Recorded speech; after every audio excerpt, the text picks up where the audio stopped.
How to organize Gmail using labels and filters. In this quick tutorial, I'll show you how to automatically sort emails in Gmail and clean up your inbox step by step.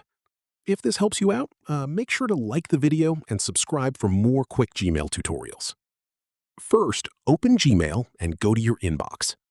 Now tap on the Settings gear icon and select See All Settings. Go to the Labels tab and create a new label for the emails you want to organize.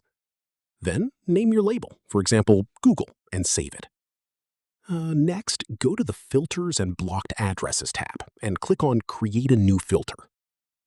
Enter the email or keyword you want to filter, like messages from a specific sender. Click on Create Filter, then choose Skip Inbox, Apply Label, and Apply Filter to automatically sort emails. This will also organize existing emails and future emails automatically. And that's it. That's how you can use Gmail labels and filters to organize your inbox easily.